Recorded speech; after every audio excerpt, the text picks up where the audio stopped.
अभिषेक पूर्ण झालेला आहे. आता थोडी अक्षणावर होळीमध्ये तोपर्यंत स्थान मात्र सांगतोय.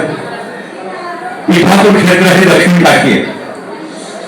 इथे काशी प्रयाग गया हे तिन्ही स्थान इथे आहे. काशी विश्वनाथ म्हणजे गोकुळेश्वर स्वामी देवालय, गया म्हणजे पादगया आणि गोदावरीचा परिसर असल्यामुळे गंगा पण इथे आहे.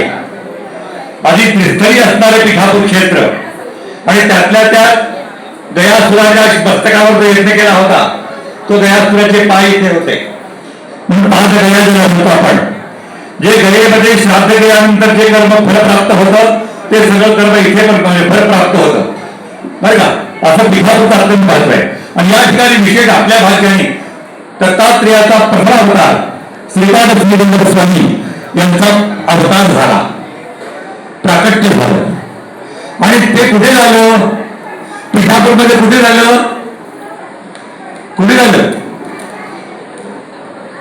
बाकीचे लोक शांत का बसले? आपण कुठे गेलो माहिती तरी पाहिजे ना. काशीला गेले विश्वनाथ मंदिर कुठे हेच माहिती नाही, काशी यात्रा गेली. तसं श्रीपादांचा जन्म जिथे झाला ते स्थान हे अत्यंत पवित्र स्थान आहे. हे त्यांचं बापराचार्यांच्या घरचं प्रसूतीगृह होतं आणि त्या ठिकाणी आपल्या महाराष्ट्रात पद्धत आहे की प्रसूती आजोळी होते, माहेरी होते, बरोबर आहे. त्यामुळं सुरती महाराणी तिथं प्रसूती इथे झाली आणि श्रीपादांचं प्राकट्य कलियुगामध्ये कलौ श्रीपाद वल्लभ. कलियुगामध्ये श्रीपाद श्रीगंध कल्पवृक्ष आहे. कलियुगामध्ये एकच अवतार झाला भगवंताचा.